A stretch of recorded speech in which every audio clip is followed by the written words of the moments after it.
This channel is for educational purposes only. Please do your own due diligence before making any investment decisions.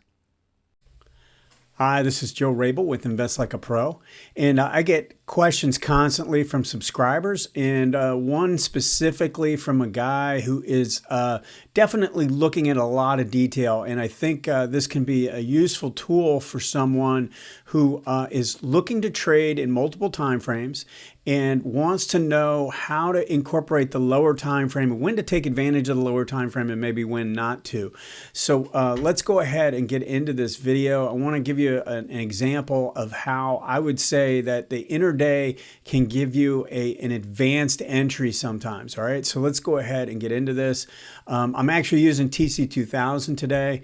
Very good program, by the way, just so you're aware. The screening capability on it is outstanding. So what I want to show, so I've got a daily chart of ANSS on the right and a hourly chart on the left.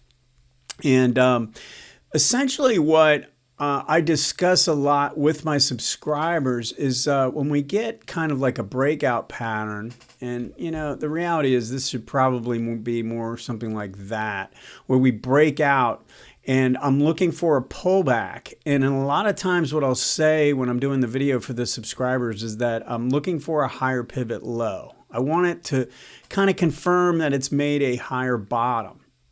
Now, most cases, when we look at a higher pivot low, what that means is that we've come down enough to create a peak, and then we've turned up enough to make a bottom.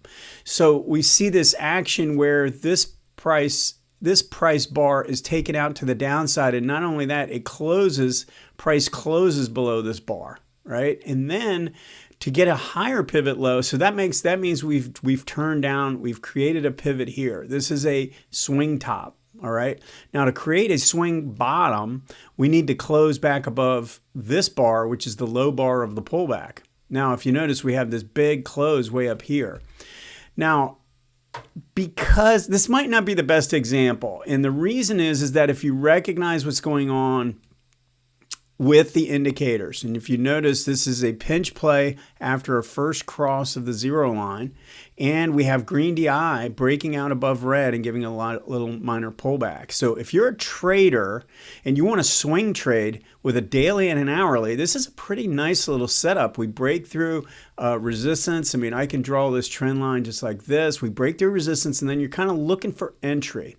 And in this situation, you could buy the moment it takes out this high because we have two lower peaks.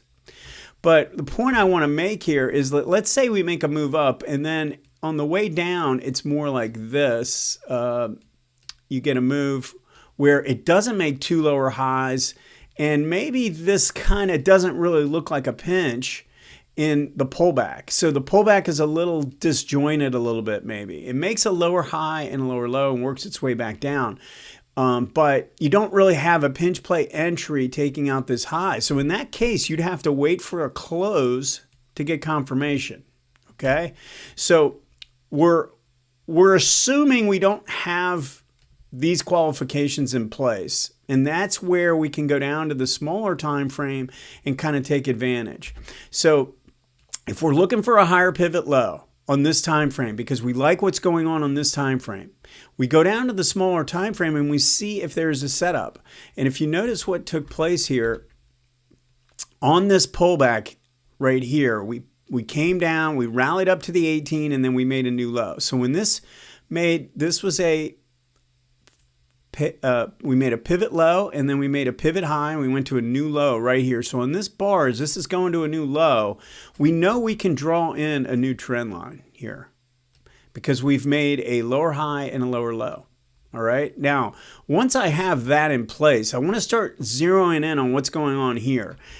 Is it a zero line reversal? Well, right at the beginning here, it was still a little distance away. But then as time went on and we got 3 or 4 more hours to go by, this came down very close to the zero line. And during that process, we had ADX come down pretty low. It got down under 20. So I have the qualifications for a trend line break entry.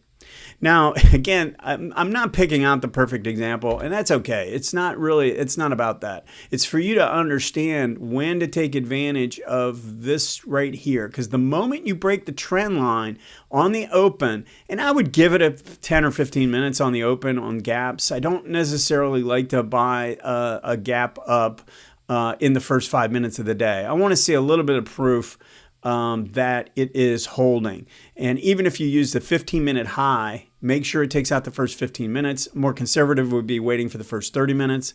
And then from there, get long if that happens. You don't have to wait for the close here.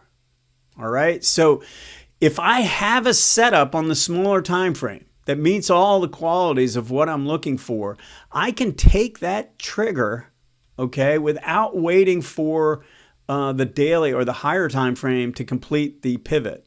All right. Now, again, in this situation, you basically got simultaneous entries. You got a simultaneous entry here because of what was going on here. And then we had a entry on this move to the upside as it gaps up because of what was going on these two indicators. So this was really a nice trading setup as it crossed above this high day.